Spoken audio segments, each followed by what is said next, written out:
now we have this, like, we call it like our tasting hall or the Wyrd Hall. And it's a place where people can be themselves. I've looked out on the floor and I've seen people with spikes and studs and patches, bikers and like metal heads and stuff. And then at the next table, there's a bunch of elves and people in armor and cloaks and hoods and stuff like that. And it's just this really cool, like, you know, and it's because, you know, it's our whole community, you know, it's growing up in the metal scene, you know, it's a very tight knit community wherever you are. I kind of took that kind of at heart and put it into Wyrd. Hey, what's up, Vox and Hops heads? I'm Matt, the vocalist of Cryptopsy and the host of the Vox and Hops Metal Podcast, brought to you by Sound Talent Media and Evergreen Podcasts, where I sit down with fellow metal musicians, talk all about their lives and music while sharing killer craft beers. Now, before we jump into today's episode, I'd just like to ask you to follow the Vox and Hops Metal Podcast on the podcast platform of your choice. But more than that, I would love for you to tell a friend about the podcast. If there's someone in your life that just loves extreme metal, well, let them know that the Vox and Hops Metal Podcast exists. You can tell them that there are over 400 episodes where I sit down with some of the world's best metal musicians. We talk all about their lives and music while sharing killer craft beers. If you're to encourage one of your metalhead friends to become a brand new Vox and Hops head, that would be something that I would truly appreciate. Today on the podcast, I'm very stoked to be with Travis Sigler of Wyrd Leatherworks and Meadery. Get ready, everyone. This is Vox and Hops episode number 430. I warn you, what you are about to hear is very disturbing indeed. Hey, what's up, everyone? Today I'm very stoked to be with Travis Sigler of Wyrd Leatherworks and Meadery from Portland, Oregon. Very cool to finally hang out with you. Before we started recording and before I invited everyone into the Thirsty Thursday hang, because we are recording this episode at July's live interview, Thirsty Thursday virtual hang. Love doing these, love hanging out with the Thirsty Thursday gang, conducting an interview. I mentioned that I felt like the Meadery was much older, but it's only basically about 6 years old, started in 2017 in a closet, ended up in 2018 in a real establishment, and then you moved in 2020 to the real establishment where your permanent establishment in Portland right now. So it's a cool thing. I'm obviously very into craft beer. I have enjoyed some meads in the past, but I have never had one of yours. Let's all of that just for a simple. Travis, how you doing? Doing good. It's really hot in Portland right now, so we're creeping up to about 100 degrees here, which is not normal for Oregon. Otherwise, just gearing up for we're going to a Ren Fair in a couple of weeks. Nice. Getting our booth ready for that, releasing 5 new mead flavors at that Renaissance Fair. Damn. So we're super excited about that. And yeah, just been doing the work grind for few months now. At this point, it's hard to keep track of time. That's what happens when you're popular and things work. It's you aspire to get there, and then you do get there, and then you don't get to enjoy it. So you have to find ways to take a step back and enjoy it. Hopefully tonight helps you reflect upon that. This is a Vox and Hops. Vox and Hops is all about hanging out with my metal friends, talking about their lives and music, typically while sharing craft beer. Now it's almost 100 degrees where you are, so you will not be enjoying an alcoholic beverage, but you will be drinking what, Travis? I'm trying to stay hydrated as much as I can right now, so I'll be partaking with you guys and chatting here and seeing what you guys are all drinking, and we'll talk a little bit about some of the bottles that I have next to me here, if that's cool with you. Very cool with me. I'm very excited to showcase everything you guys are about. On my side, I will be drinking something a little like tongue-in-cheek, because you're a meadery, and how much farther can I get, or maybe somewhat closer to a meadery can I get than a smoothie sour, something that I got my hands on a week ago, 2 weeks ago, thanks to Derek, the head brewer, the mastermind, the wild mad scientist from Pub Brewskey here in Montreal. I was at the old port, and I bumped into Derek, and he hooked me up with this, and this is a Beermosa, so it's a smoothie sour, which is a sour base that they smashed with a bunch of Orange Cara and Mandarin, 5.2%. In my opinion, Brewskey makes the best smoothie sours. I'm going to crack this. Travis, take us all the way back in time to your first beer. Do you remember the first beer you ever had? So it's really ironic. I'm not really a beer drinker. You know, I'm not really an alcohol drinker as well. It's kind of funny because I make mead. Yeah.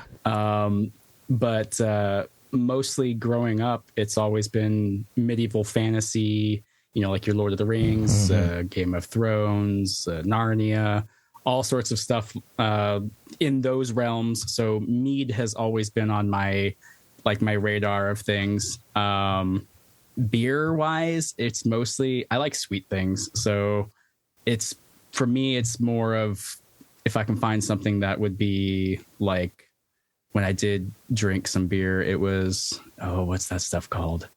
It was like raspberry, very, very sweet.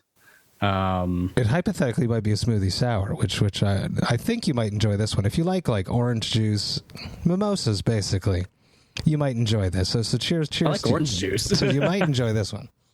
On the nose, it's just pure orange juice. I think it was like framboise, something. I don't know. You guys would have way more of an idea, because I'm honestly not really I'm not really a beer person, Take me back to your first mead then. Do you remember the very first mead you ever drank? I want to say it was probably the Dansk Mead. They're a meadery from Denmark. I actually have some of it at Wyrd. Just we have some guest meads at our hall. So I do have some of their stuff. Probably they've been making this stuff called Viking's Blood for years now at this point.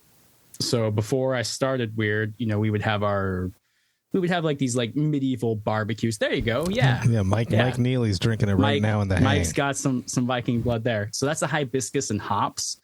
So if you're more of a beer, you like the hops and stuff like that, that's definitely that would be a really good go-to mead that I would recommend. I get a lot of people coming out to Wyrd, and, we have our house meads, we have our Wyrd meads. But we have guest meads as well to give people a variety, options. But I want to say it was probably that Dansk Mead from a little shop here in Portland before we started Wyrd, before we really started getting brewing in the closet, in some carboys. And then from there, it was kind of hard to source mead, at least kind of in our Portland area. It's a very niche market, a niche drink, even though it's the world's oldest alcoholic beverage. So that's why we started making it. My buddy and I, we started making mead in a carboy in the closet, and that's just kind of where it went from there. But yeah, I love that. I love the making it out of necessity so that you could get an easier access so we could to have it. Yeah, it's a typical brewer story too. A lot of brewers start brewing beer because they just don't want to pay for it anymore. Let's deviate away from the mead. I'm going to come back and smash a whole topic about that. Talk to me about the soundtrack of your youth. I feel like, and I know that Wyrd is a heavily medieval-based identity and brand, but it's also very metal. So talk to me about the soundtrack of your youth. I want to figure out you growing up. What did your parents or guardians listen to when you were growing up? When you were not in control of the radio, what were your parents or guardians listening to? Oh man, so my dad listened to a lot of country when I was growing up, but a lot of old school like rock and roll. Like there was always, like your AC/DC, your CCR. My grandpa actually listened to a lot of CCR. So that was kind of more of my dad's side, but he was also listening to a lot of country. My mom, in her car or radio or anything like that, it would have been the Eagles or Pat Benatar or, just kind of like the average rock. And then kind of, I want to say it was probably my aunt gave me a Metallica CD. And so from there, it just kind of snowball, spiderweb down the chain of just finding different stuff. I was probably like 10 jamming out to Metallica.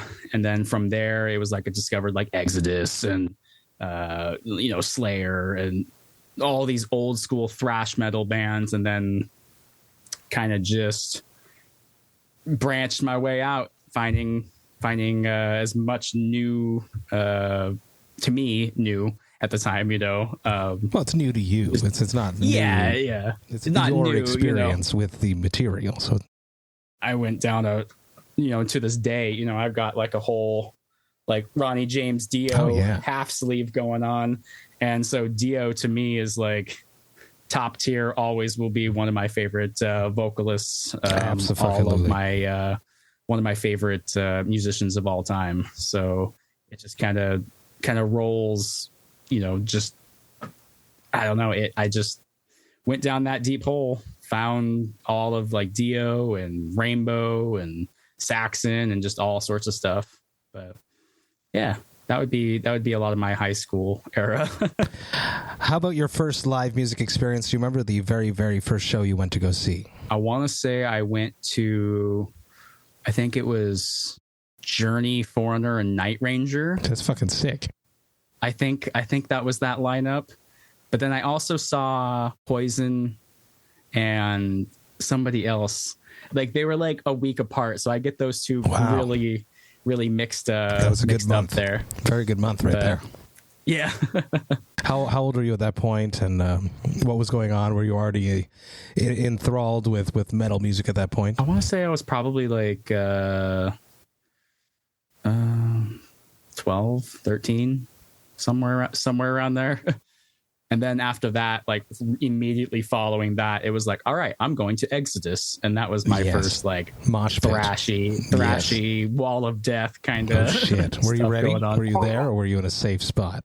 Oh, I was just like, this is nuts. Like, but this is awesome. These are my, I'd been listening to metal for a long time, but I had never actually been to a show. Mm-hmm. It was Exodus, Holy Grail, and a local band, Excruciator, that I became friends with here.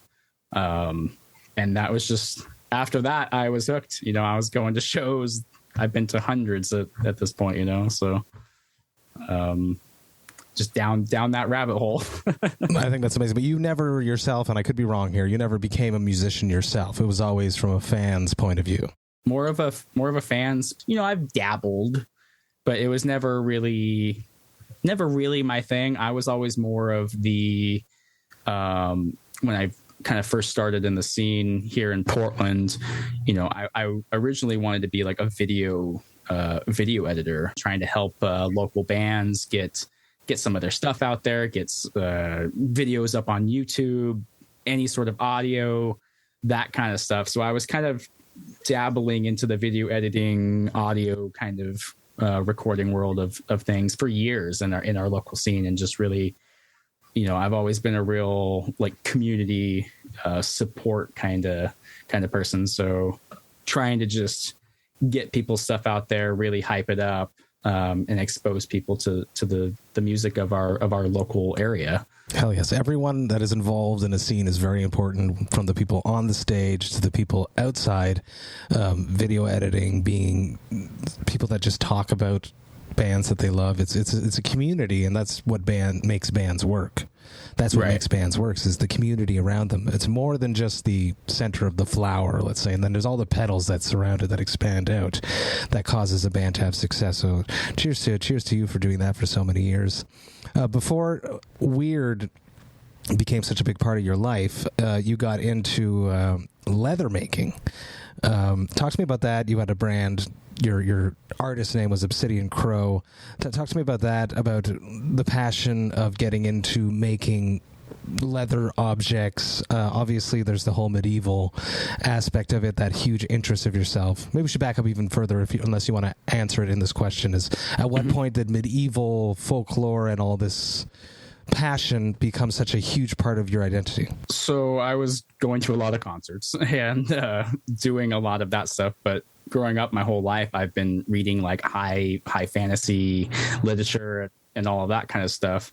Then I went in 2013, I think, to my first Comic-Con, and that was a whole nother, it's like the metal community, right? Like there's this huge network, a huge following, a group of people. And then I went to, honestly, with some of my my buddies, we all went to Comic-Con, and I was like, this is almost like the metal scene, but in a totally different route here. And I'm like, I want to do this. This looks fun. And me being very much loving all of the medieval fantasy stuff and Lord of the Rings, started making my own armor, making Faramir's armor from the Lord of the Rings, Éomer's, Jon Snow, just all of these different costumes that required leather and leather armor. So I'm a self-taught leather worker. So I went down that little rabbit hole as well. Started doing commissions for people. And then I was like, this is kind of what I really like to do. And I wanted to be, and I still do. And I'm still aiming for this, but I want to do more filmmaking, costume creations. Some of my leather work has made it to the show Vikings. Some of it has, it's, I've got friends kind of all over the place. So it's like the community, the more people you know and talk to, the more it's like, oh, hey, this is cool. Will you make me a kidney belt, or will you make me like these bracers or something like that, and get your stuff out there. I started doing the leatherworking and then started making the mead, and then kind of was like these two things kind of in the medieval realm of things kind of go together. I wonder if we could make something work, for this that's unique and different and is very, very, just totally different than the normal meadery or the normal, I guess, leatherworking shop, which usually produces like handbags and stuff like that. Hell yes, I think it's so good. That was you're flowing right into what I want to talk about. Putting both together, having this identity of a medieval metalheads. I think one of the first people that spoke about you on the podcast was Ty from Lords of the Trident. You made his whole new armor. Buddy of mine. He's so awesome. And then you guys also, and correct me if I'm wrong here, for the Mad with Power Fest, you guys had the official mead. Am I crazy there? Not me. That's with Boss Meadery, BOS Meadery. That's lame. He should have done it with you. I do want to meet those guys. Us speed makers, it's all a very, very niche thing, So I was talking to Ty when he was at Wyrd like a month or so ago. I'm like, hey, if you guys ever want to do a collab or whatever, let me know. I'm going to Mad with Power next month, so I'm super stoked about that. I've wanted to go to his festival for years at this point, and all the bands that are on there, over half of them are different friends' bands, so I'm really stoked about that for sure. Now I know very well, and a lot of the listeners know because I've spoken about it at length on the podcast, what goes into making a beer. Now can you explain the process of making a mead? I read some of the ingredients. Your semi-sweet traditional basically only has 3 ingredients, which is pretty fucking sweet. It has a honey, water, and yeast, so it sounds simple, but I'm sure it's not simple. So can you go into the process of how do you make a mead, and what is the whole from A to Z, the fermentation process, and how long it takes? Right. So it really just kind of depends on what you're going for, right? A semi-sweet mead, or just a traditional, it's also known as like a sack mead, or just a traditional mead, is honey, water, yeast. You got to figure out your ratio of honey to water. And then from there, you pitch your yeast. There's so many different types of yeasts. You could use anything from a wine yeast. We use a Norwegian ale yeast on our stuff. I just like the notes and stuff that comes out of using more of the yeasts that are usually used for beer. It seems to work out flavor notes for us. Makes it a little bit different. The nice thing is you can ferment it super hot with that ale yeast. It can go all the way up to, honestly, like 100 degrees without killing the yeast. Which is cheaper too, because you don't have to keep it cold. Yeah, so you have to be careful with where you're brewing it. When we started doing it in the closet in the Carboys, we were using a wine yeast. That stuff can't go above like 75-ish degrees. Otherwise, you'll end up killing your yeast, and then your fermentation will all stop. The yeast goes in. I'm sure if you guys are beer makers or brewers or anything like that. Okay, so think of it like a wine, right? The sugars from the grapes get converted into alcohol. In mead, the sugars from the honey gets converted into alcohol. So we're essentially replacing the grapes with honey. And then from there, you ferment it to whatever gravity reading that you're looking for. if you're trying to get it to about 13%, which is where our stuff usually caps out at. Around there, it just kind of depends on what you're doing. Somebody down here in the chat, whoever was drinking the Viking's blood, has there's the bottle. That stuff goes up to like, I want to say it's like 16%, or one of their flavors goes up to like 19%. So, it's kind of up to the mead maker on what you're kind of aiming for, right? There's meads that are 6%. There's meads that are 10, 15, almost all the way up to 20. I don't know if you can legally go higher than that before it becomes like a liqueur. But for the most part, we stick to that kind of 13% land. Once you hit your kind of desired alcohol level, you can then put stuff in it to kill the yeast or bring it to a halt. From there, you can age it, you can bottle it, you can put it into a whiskey barrel, you can add fruit onto the what's known as the secondary, or the third. You can just keep it going. We usually try to rack ours a few times just to get all of that kind of natural settlement from all the yeast and stuff to drop down before we kind of move it into the secondary where the fruit or the tea or the whatever it is we're doing will go into that. And really, it's up to the mead maker. You can let your stuff sit for a year before it's where you want it to be to drink it, or 5 months or 7 months, 8 months. It's just kind of, there's the nice thing about mead making is it's a little complex, but like, in my opinion, it's probably not as complex as most people would think it being. Brewing, like with beer, to me seems a little bit more complex. That's because I don't make beer, so I don't know. It's definitely a pretty forgiving beverage too. I literally just wrote down the word error to ask you about that. So you could have some pretty big errors, right? Like your mead could almost end up like a vinegar, or maybe your yeast stalls on you and you don't hit that ABV, which won't hit that flavor that you're trying to do. The nice thing is that no matter what happens, you can almost always kind of figure out something to do with it.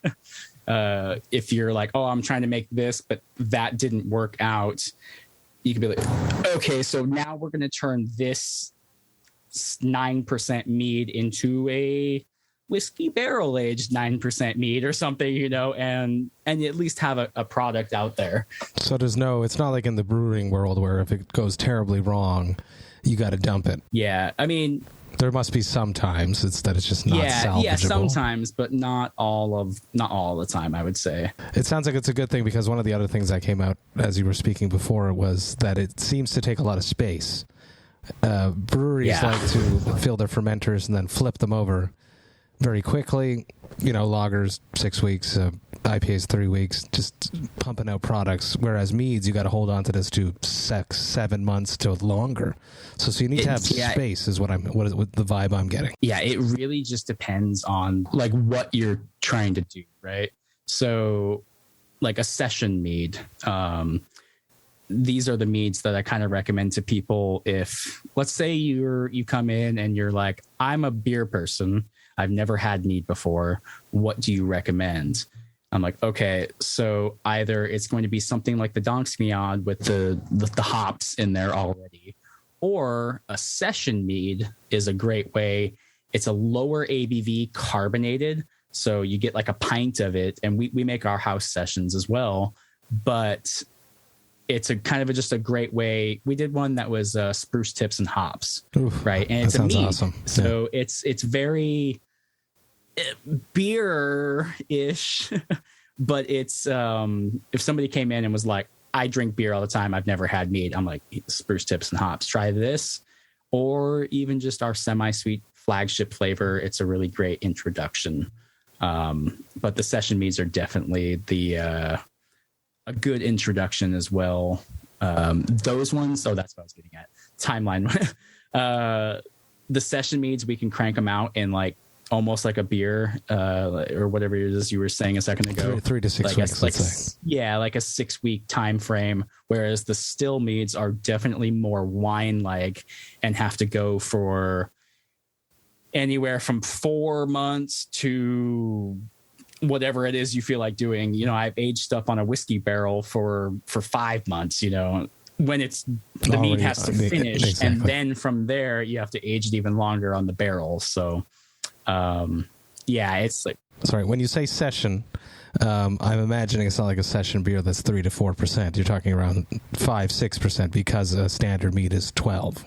Yeah. It's, our stuff usually comes around 6 to 7%. I think it's just called a session in our land of terms, exactly. Because you can drink it in a session. In your weird world, I like it. In our weird world, and you can only order flights of the sessions, from what I've seen. Pints, so they come in a pint. But you do flights as well at the tap room. Yeah, of the still meads. Sessions are really hard because they're carbonated to put into a flight, a 1 ounce little flight guy. But so we have a good variety of stuff. Talk to me about the tap room. What is a typical night in the tap room now? Obviously very medieval themed. A part of me is expecting to walk in there and be transposed back into a Vikings episode, let's say. Is that truthful? Is that really what it's like? What is the music like? Talk to me about the tap room, building this tap room. Apparently you had a bunch of friends help you throughout the pandemic make this a reality. Talk to me about the tap room and the vibe, and is it something you imagined happening and build it that way, or is it something that organically happened?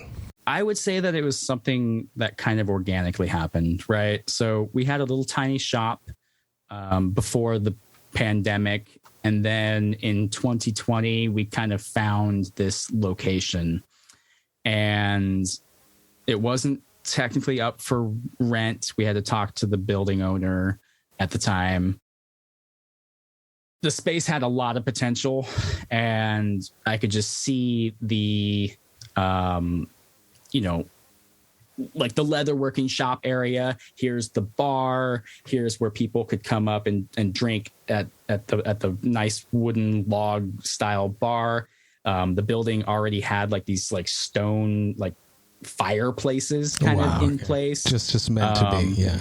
So the potential was super there. So it just kind of unfolded that way. And me being, loving medieval everything, I was like, okay, if we can create a space that allows people to come in, enjoy our product, enjoy our mead, check out our leather, all the armor and stuff that I'm making. I'm always making like bracers and pauldrons and helms and just all sorts of leather stuff, and have the shop side, but also feel like they leave the real world behind and have an escape, right? Very much wanted a place where people could be themselves. We have all of our friends and stuff who helped build this place, we're a bunch of metalheads, right? So, and that crosses over so much into the nerdy medieval land of things. So now we have this, like, we call it like our tasting hall or the Wyrd hall. And it's a place where people can be themselves. I've looked out on the floor and I've seen people with spikes and studs and patches, bikers and like metal heads and stuff. And then at the next table, there's a bunch of elves and people in armor and cloaks and hoods and stuff like that. And it's just this really cool, like, and it's because, it's our whole community, it's people, they found this space that they're like, okay, this is, I won't be like, it's not out of the norm for anybody to come down into Wyrd at any point in time, any weekend, any weekday. If you want to come out dressed up in all chainmail armor, you will not be out of place down there at any point in the year. So that was kind of what, when we were creating the place, I wanted, growing up in the metal scene, it's a very tight-knit community wherever you are. I kind of took that kind of at heart and put it into Wyrd and tried to create a place, and I think we've succeeded, a place that is very community driven. We love supporting artists. We love supporting makers, crafters. So we have this huge community aspect to our business. So we're a business, but we're also at heart a true community, which to me that means everything. That's what it is for me. So I love that. I love it. You're preparing to go to a Renaissance fair. You got your booth there. Everything that you're just mentioning is, at what point is there going to be a Wyrd festival where you guys are the ones in making this happen? You're inviting bands out, you're inviting other artisans to come out, some brewers to come out, other mead makers. At what point is that something you've ever thought about having, like a Wyrd festival? So it's funny, like the past couple of years, I've always thought it would be cool to have Wyrd Fest, like just as our own little thing, It really comes down to land. I'm really, for the past couple of years, I've been really, really trying to move the business towards, being able to purchase like a big chunk of land, right? And then have the space to do something like that. And because I don't think a venue would work. You need to have the outdoorsness of it all.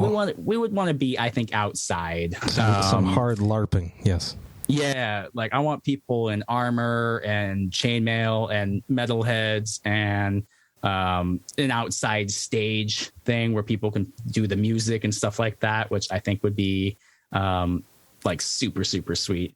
I've been to VOX&, so I know how all the outside stage and that whole 4-day camping event in Germany was awesome. So something like that would be, maybe not that scale, but like VOX&, started somewhere. So I wish it comes within the next 5 years. A 10-year anniversary festival sounds good to me. Something you can hypothetically. You're welcome to come out. I would be very, very much interested. So something that I saw on your social media, is not sure if it was real, but I feel like it was. You've made collabs for bands. You mentioned that you would make one for Ty a little bit earlier. If he's down, I've told him, I'm like, let's do it. Let's do a Lords of the Trident mead, It makes sense to me. I saw Cannibal Corpse mead. Is this a true collab, or is this just something that you did? Is this like they granted you permission for this? And if that's so, tell me that story. Yeah. So I got a bottle right here. It's actually bottle number Travis out of 666. So we did 666 bottles with Cannibal Corpse. Really, really fun collaboration here.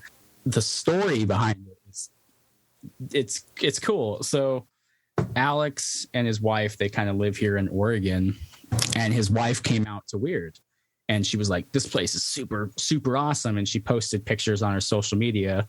I have a bunch of mutual friends who are friends with her, and then ended up tagging me. And so I was like, hey, come back when I'm there, and we'll, I'd love to meet you guys and stuff like that. So her and Alex Webster of Cannibal Corpse came back out.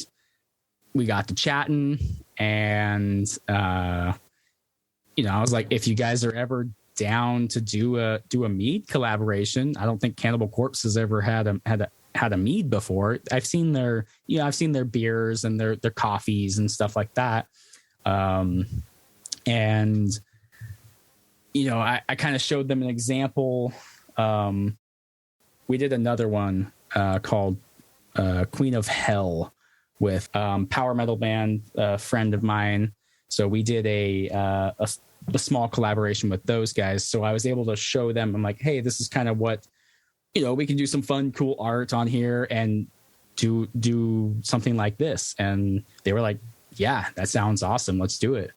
And so they then contacted, they put me in contact with Vince Locke, who he did all of the Cannibal Corpse album art since like the 80s, or I don't know how long he's been doing that, but he's been doing it for a while. And so we got him to do the actual album art for this bottle.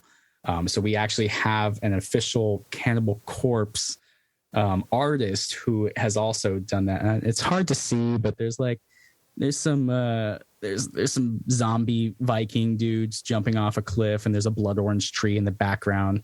They chose the flavors blood orange, hibiscus, and safflower. Very interesting combination. Turned out really, really smooth. Very citrus florally kind of notes on that. Which is kind of I love it because it's like citrus and floral and stuff, but it's Cannibal Corpse, you know. That's amazing. So, what ABV? Yeah. I'm sure that's a banger, that one. 13. Awesome. Yeah, it hit about 13 on that one. So, well, that's amazing. I love when artists go to a place, they like it, and then they immediately do like a collaborative support system of it. That's very cool that a band as big as Cannibal Corpse is still interested in just walking into a place, loving it, and then wanting to showcase and work with them. Yeah, I mean, and you know, I've sat there and chatted with Alex about that same thing, about how much to us it means to us. You know, we're a small business. You know, at heart, we're just a small business, a local Portland small business. We are starting to get some worldwide support. The more people that are finding out about us. Tons of people in different countries now wanting our mead kind of out there. It's just hard to ship alcohol internationally. We're trying to work on that. We can ship to like 44 states here in the US, which is awesome. That is a cool... You know, being a small business, it's just to us, you know, they're really down to earth guys, right? So, you know, that was kind of, it just meant a lot when they were like, yes, let's do this. And I was like, oh, okay, like cool. Like not many people can say they've done a collaboration with Cannibal Corpse, you know. I was trying to figure out how to contact Jim Carrey. I wanted to get him a bottle of that's so bad for the because I grew up watching like Ace Ventura and stuff, and Cannibal Corpse is on that stage or whatever. I'm like, that would just be so cool. Yeah, absolutely. That's so damn cool. If you could, now Cannibal Corpse is obviously a big bucket list, so you've accomplished this question already. Is there someone else on your bucket list that you would love to collaborate with, a band, an artist? Throw it out into the universe. You never know what will happen. Well, unfortunately, I don't think I can do that with Dio. Ronnie James, Dio, that would have been a really, really awesome collaboration. My friend who passed away a few years ago, he used to run like the Dio social media and stuff like that. And I'm friends with his wife, or widow, I guess at this point. Knows like Wendy and stuff. So like it could potentially still be a thing on that front. However, I've been talking to like Frederick and Hansi and Marcus of Blind Guardian. One of my favorite bands of all time as well is Blind Guardian, and that would be super cool. And we've kind of confirmed it a little bit. We haven't pressed it too much because, you know, the pandemic and all that stuff happened. So there's been so much stuff going on, but Blind Guardian Mead would be awesome. That would be a really, really fun, it just kind of, you know, they fit the medievally vibe of things. Yeah, that would be band wise. We're always down to do collabs with whatever, you know. Anybody who is wanting to do collabs, you know, we're always down to talk, you know. So there you go, people. If you're interested in having a mead made by Wyrd, send them a message, hit it up, and have a conversation. Thirsty Thursday, gang. We are recording this at a Thirsty Thursday virtual hang. My favorite Thursdays of the month. The first, I always do a live interview. I'm going to open the floor to the Thirsty Thursday, gang. See if they have any questions for you. I'm assuming Steph might have a question because he's a brewer, and I'm sure he's going to raise his hand. But as always, Phil de Vitesse, who I was with a few days ago watching Devin Townsend here in Montreal, is first from the Whispers from the Void podcast. Phil, how you doing? Pretty good. Travis, how you doing, man? I'm doing all right. How are you? Looks like you got some really awesome banners right behind you there. Oh, thank you. I got some aborted revocation, the Critic Garbies from Quebec. It's like nice. Pretty slam metal, but yeah. Got a question about mead, man. What is the weirdest mead that you made? Like, one of my friends did a mushroom mead. So I was wondering what is the weirdest order or the weirdest mead that you had as an idea, or did you really made it? We've made I'll say like weird or odd, right? Yeah. We've made a mead that was with blue lotus flower. Oh. So blue lotus flower, lemon balm, white tea. And that one was a very acquired taste, right? Like, it was good. Okay. It was like, we had a bunch of people really, really love it. It was like, we only did one round of it, or I'd say a round. It's like about 300 bottles, right? And we could make it again, but it was just, those notes were odd. I don't really know how else to explain it, but like the combination, it was good, but it was like probably, I don't know, the tea and the blue lotus and the lemon, they just kind of, in my opinion, kind of countered each other a little bit. Okay.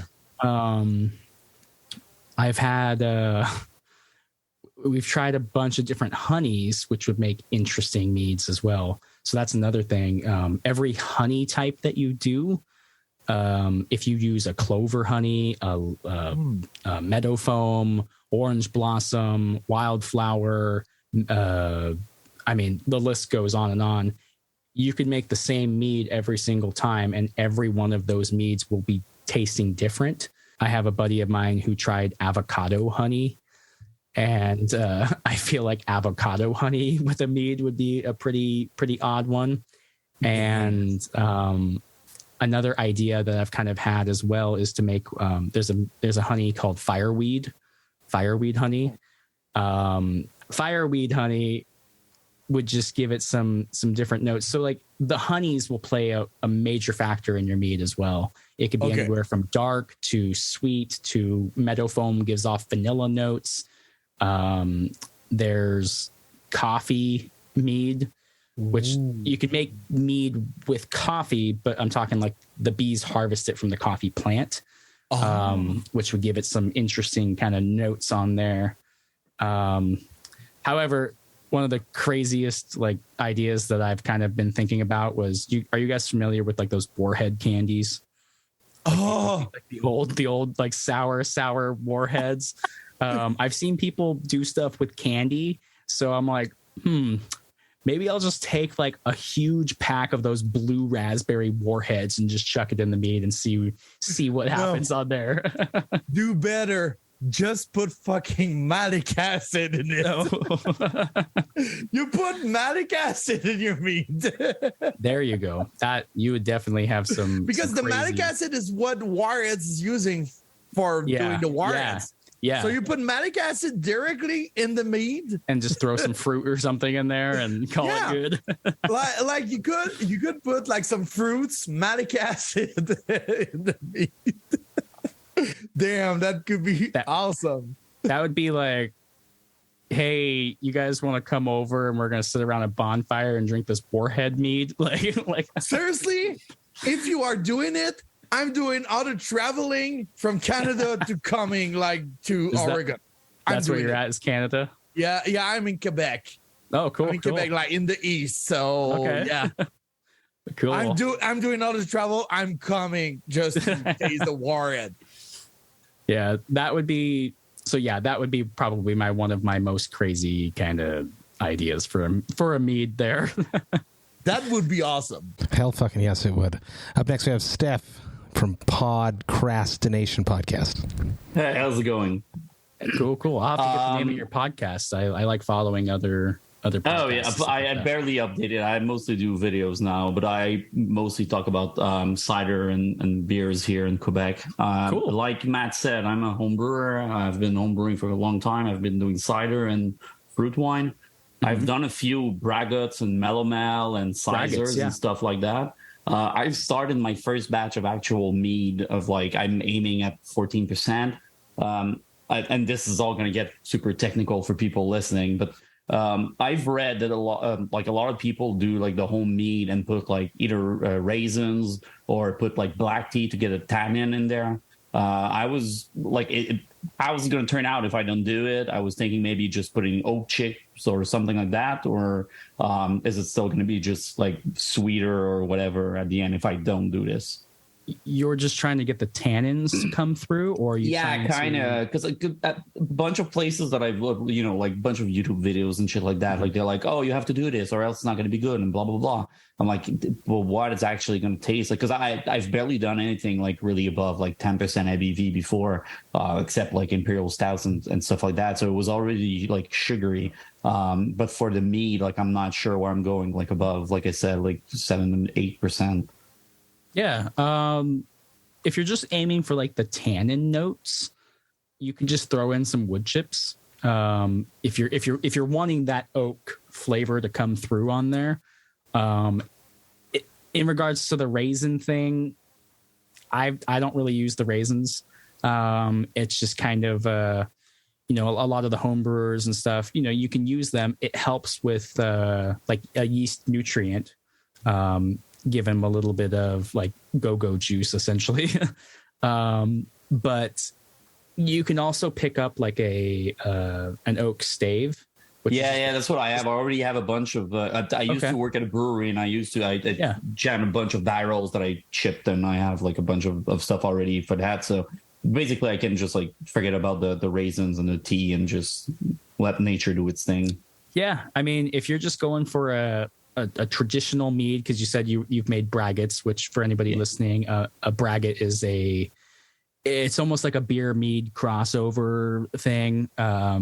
We're actually in the process of collabing with a brewery to make a braggot as well, for a Viking beer fest that's coming in August, which is crazy that that's next month.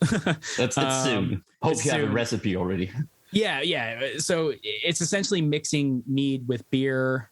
There's that route, or you can brew your beer with honey. There's multiple ways to make that braggot. And then you said that you've done Melomels, which is a mead with fruit for anybody who's listening. If it were me, like I would just be going with your honey water yeast, and then go from there, let it go like 2 to 3 months or so just to do your normal fermentation. If you feel like throwing in a raisin in there just to kind of kick I don't know what type of yeast you're using, but if it was wine yeast, EC 1118 or something like that. That's the white wine yeast or something. The white wine yeast, kind of like your Mangrove Jack or something like that. Yeah, it's another brand or something, but yeah. Yeah. The wine yeasts, they do benefit from what I've seen and kind of done over the years, they do benefit a little bit with a raisin or two in there. But if you're just trying to get those tannins to come through and maybe give it a nice little like kind of oak kind of slight finish, it's not going to be a full oak barrel, but it will definitely do the job and get some of those nice tannins in there. Give it that more of a smooth feeling when you're drinking it. And you also you said like you're racking many times while you're doing the yours. Are you racking like, let's say every month, or is it all like first fermentation, a couple of racking just to remove the yeast itself?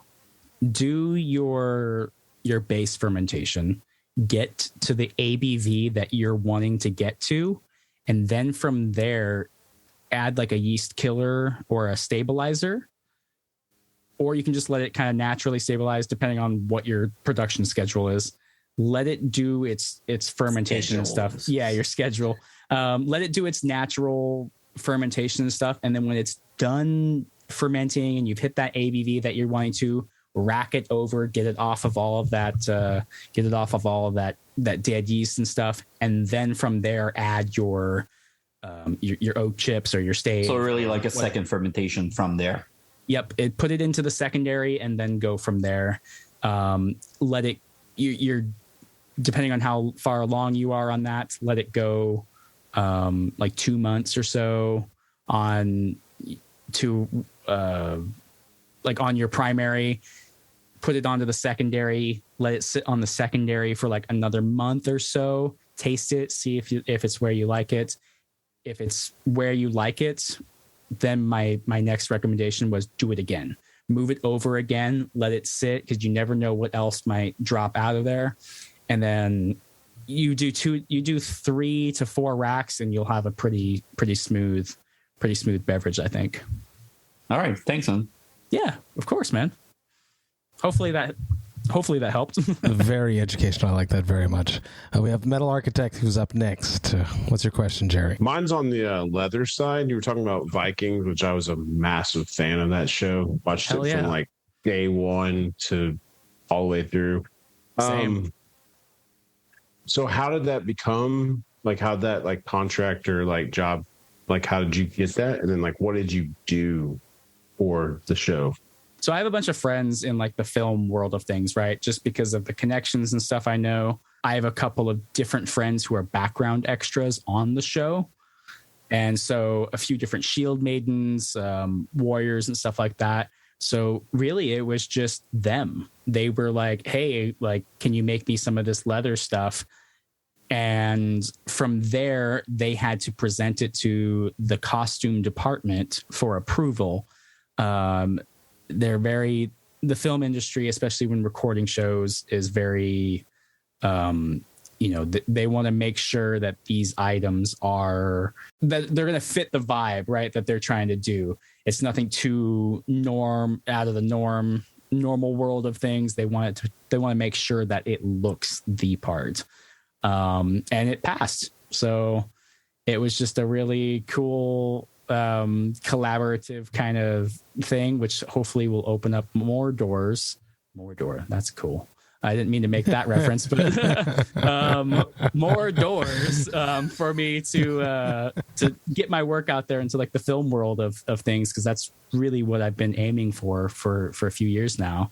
Trying to do film work. I'm trying to get my portfolio out there. I've got a whole separate link tree thing for folks who are interested, and I can share it into that Facebook group too, of like my past portfolio, which shows some of the stuff that's made it to Vikings, the full suit of Theoden armor that I've done, just all sorts of really, really cool stuff. It's really just talking to people, I chat with people, and sometimes things work out. I've been in contact with I'm trying to push my work for House of the Dragon, Amazon's Lord of the Rings on Prime, The Witcher, stuff like that. I'm trying to just get more of my leather armor and work out there. I'm just like, I'm open to whatever. Like, I will make whatever you need. You need 30 background extras, bracers for this, or something like that. That's I've wanted to ask this question about this. What if they do call you, say Amazon calls you and they put like a ridiculous order in? How are you going to be able to fulfill this order in a certain amount of time, let's say?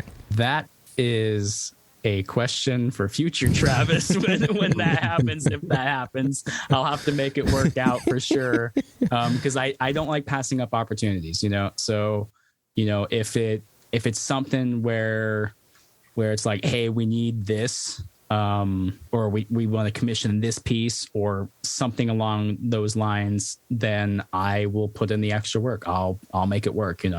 I'm very much an opportunist. So if a door opens, I jump on it, Are there people that you trust enough to bring into your shop, and maybe you're doing it already at this point, that apprentice underneath you, or work alongside you while making Leatherworks? Mm-hmm. I have a couple that some of my employees I've been, training for a few years, more of along the lines of like templates and cutting out stencils, tracing out things, that kind of stuff. If we got like a huge order for something, I'd be like, all right, I'm going to show you guys how to do this. This is what we're going to do for this. You're going to head this little project here. You're going to move on to, you're on rivets, you're on die, you're on and we'll just assembly line it, and make it work. And then I will make sure that, if something like that happened, that everybody gets credit, because I'm very much I don't like it when people take all the credit for something. If you were riveting 10,000 rivets, you better get credit for that. Like, you better be included in that project. Tagging photos, like, I'm all about making sure everybody gets credit. So we would make it happen. But and speaking of Vikings, me being a huge fan of the show, I don't have a bottle on me to show you guys, but I reached out to Catherine Winnick, who plays Lagertha on the show Vikings, a few years ago, and I was like, hey, speaking of like collaborative type things, I was like, hey, we want to make a mead in honor of Lagertha and the show and kind of stuff like that. What kind of flavor would you like to do? And she got back to us, and that's how our blueberry vanilla mead came into play. And it's hard, I can't really show you guys what the blueberry looks like because I just don't have it. But our shield colors on all of our bottles, they always change. So that background shield color on there, we made it like Lagertha's shield from the show Vikings on there, and it's one of our staples, Hell yes, that's fucking awesome. Brian, go for it, bud. On the armor thing, I like the Lord of the Rings, nerding out real quick. I think my favorite set of armor from that movie is the Witch King. I really like his gauntlets and stuff. Very, very cool. As far as your meadery goes, I came in a little late, so if I missed it, I'm sorry. Do you guys do any distribution, or do you plan to? Yeah, so all of our stuff right now is self-distribution. We're really, really pushing to get our stuff out there. We're trying to get our brand out there a lot more. We can ship to 45 states, somewhere around there. So if anybody's listening and is like, hey, I want to try Wyrd Mead, you can just hop onto our website. You can ship yourself some bottles of mead. Bear in mind that we don't have much control over UPS alcohol shipping. So whatever the cost is on there, it might be a little high on that. But, that's some of our goals over this upcoming year, is to really get our production really moving, trying to get distribution rolling. And then once we get enough product really, really rolling, getting our stuff picked up by a distributor. So it'd be a bit easier for someone, or even international would be awesome too. But there's a lot of alcohol shipping things, but we are self-distributing, and we're always appreciative of anybody who supports us and tries our mead. Even if you're ordering it or from our website straight to your house, getting our mead out there, sharing with a couple of buddies in whatever other state is, it means everything to us. So we are working on distribution, definitely. Awesome. And the other thing, with the way your the meadery, the building and all that stuff sounds decor wise, and the vibe of the whole place. I don't know if you have been to any like the medieval festivals or whatnot, if they've been popped up in your area since it's been nice out, but it sounds like a very good fit for all that with your leather work and the mead and stuff. Yeah, we're going to a Ren fair that we usually go to. We were there last year. Awesome experience for us. It fits so well for leather and mead at a Renaissance fair. We had a line out our booth and all the way like into the masses. So we sold out of mead weekend one, day one last year at Ren Fair. So it moved super, super fast. But yeah, we're trying to get into as many of those events around town. It goes together with those types of like Ren fairs or the SCA events or the LARP events or any of those weird crossover-y type of events that are around town. So we're definitely trying to get on as many of those as we can, for sure. Awesome. Cool. Thanks, man. Yeah. Thank you. Hell yes. Steph is back. Another question. Go for it, Steph. Super quick question. What's your D&D character? So D&D. So I have a super character. Quick, let's say, because I think he wants to wrap up now. But yeah, no worries. I have a character called Olorin. He's my wizard that I've played in almost World of Warcraft, Skyrim, D&D, like my whole entire life. Speaking of Wyrd as a community, so we have a whole D&D guild for our business as well. We're on Facebook as the Warriors of Wyrd, a community group. That's our community group for all the artists and stuff like that. And then we have Warriors of Wyrd Adventurers Guild, and this is our whole D&D guild of things. And we have so many players and DMs. There's a whole Discord and everything now. They took the whole entire Wyrd Hall and put it into the D&D world. Like, so our whole entire hall and my character, my wizard, exists as an NPC, leading all of these quests and all of this stuff when I'm not even available to play. We've started another podcast called, what is it? Warriors of Wyrd, the Wyrd Saga. It's with my Twitch streaming friends for Gondor Bros Gaming. It's a Twitch channel that me and my friend do. We met through cosplay, Faramir and Boromir cosplayers. So we started a new podcast, and I started a new character, Earth Genasi Paladin. We have a podcast rolling for that. If anybody wants to follow our adventures, it's chaotic. First thing I tried to do was slap my other character in the face because he's an NPC. And the first roll of the game, I rolled a 1, and so that one on the first roll, I was like, all right, this campaign's going really good. But yeah, love D&D. Hi. Thanks. Hell yes, I'm thank the you. local nerd. I had to ask. No, I appreciate that. Yeah. I had Warriors of Wyrd written down here, and I skipped it, so I'm happy it got hit. That makes me happy. Yeah, plug it in there. I'm very happy. I have one final question, a classic Vox and Hops wrap-up question. Now, I am very well versed in the world of hangovers from craft beer. Now, what is the difference between a mead hangover and a beer hangover? Is there any difference? And if you do ever get hungover, what is your hangover cure? I've never been hungover. I've never been hungover in my life, so I couldn't tell you that. Like, I don't drink enough to really to make that happen. I've heard that from multiple sources, from people, that it's either you're in bed all day or nothing became of it and you're up and ready to roll and you're good to go. I think it probably just depends on what the mead that you're drinking is. Are you drinking a 6% mead, or are you drinking almost a 21% mead and you've had 5 glasses or a full drinking horn? Yeah, sorry, I don't have much of an answer on that. I like the there's no hangover answer. I think that's that's legit. The dream, right? That's the dream. Travis, thank you so much for hanging out with me, the Thirsty Thursday gang, talking about life, talking about metal, talking about mead, talking about leather. Very interesting. Anytime I'm going to be over in Portland, I'm definitely going to come and hang out at Wyrd. And all of you guys are always Vox and Hops heads listening should do the same.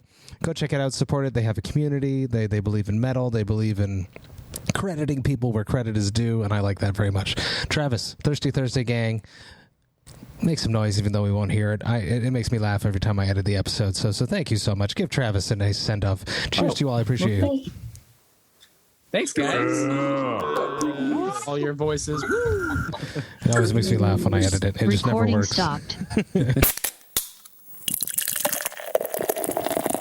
Hey, thank you all so much for listening right to the end. You know that I love and appreciate that. Man, this was an awesome conversation. I love Thirsty Thursday virtual hangs. It just makes me so goddamn happy to connect with the Thirsty Thursday gang, with a guest coming into this community that was grown out of hanging out together and drinking beer during the pandemic and is still a thing. I think I'm very lucky and I'm very fortunate to have amazing humans in my life that want to hang out with me and drink beer with my guests and myself. I think it's super cool. Travis was amazing. So interesting, the process that goes into creating mead. It's something that I was not aware of. So I learned new things. I'm excited to see where Wyrd goes. I'm excited to see how big it goes. I want them to have that festival. I think that would be so cool. Travis, thank you so much for hanging out with me. It was an absolute blast, and I can't wait to do it again. Now, if you enjoyed this Vox and Hops episode, you should sign up to the Vox and Hops Metal Podcast mailing list. You can do that on my website, voxandhops.com. That's VOXANDHOPS.com. And when you do that, you shall receive one email a week that contains all of the details of everything that has happened recently in the world of the Vox and Hops Metal Podcast. You'll get to see which episodes I dropped recently. You'll get to see which episodes I have coming up.